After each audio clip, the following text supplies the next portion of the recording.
For to the ganap ng mga langga, i-share ko nga sa inyo itong aking paggawa ng flower money bouquet para sa aking nanay.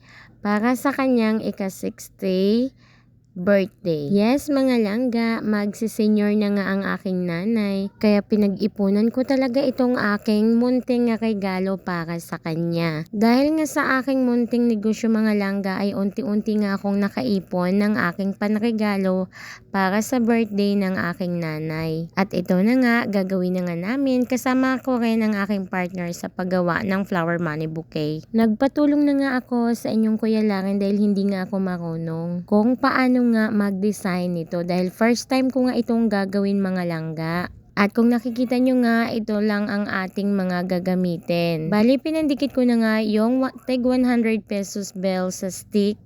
And then, meron akong pa-rose dyan. At saka, bumili na rin ako ng 3 Toblerone. 3 means I love you. And then, meron akong, ayan, gift wrap na flower din ang design. Dahil mahilig niya sa flower ang aming nanay. At saka, meron na nga akong pantali na kulay yellow dyan. So, let's start na mga langga. 3 weeks before nga, bago ako umuwi sa amin, ay ginawa ko nga dito sa bahay itong aking regalo. Yes, mga langga, dito ko nga yan ginawa sa bahay dahil hindi naman po pwede doon sa bahay namin. Gawa ng hindi na po yan surprise dahil makikita ng aking nanay kapag doon ko pa yan gagawin. First time namin to gawin pareho kaya medyo mahirap sa umpisa mga langga.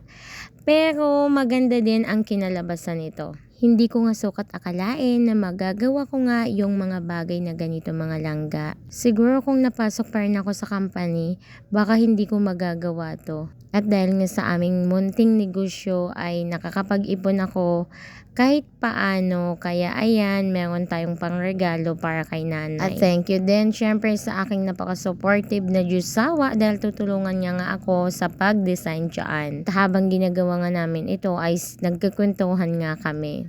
Nasabi ko habang buhay pa ang ating parents ay ipapakanas na natin sa kanila yung mga hindi nila nararanasan noon. Babawi na tayo habang buhay pa sila. Sabi ko nga sa inyong Kuya Laren ay pwede niya rin tong gawin sa parents niya kung gusto nga niya na i-surprise. By the way mga langga, putol nga yung video natin na to kasi hindi nga ako nakapag-video hanggang sa matapos ang paggawa namin. Kaya mga picture na lang yung ipapakita ko sa inyo. At ito na nga yung result mga langga.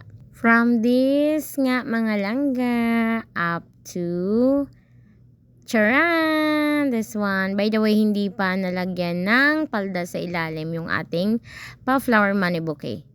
At ito na nga ang final mga langga. Ayan na ang aming ginawa ng inyong Kuya Laren na flower money bouquet para sa aking nanay. Bali si Kuya Laren ninyo ang gumawa sa pag-design sa paper bells natin at ako ang the rest. By the way, pati ribbon pala si Kuya Laren din ninyo yung nag-design dyan. At hanggang dito na lang muna mga langga. See you sa susunod na mga kaganapan. Thank you for watching and for always supporting us mga palangga.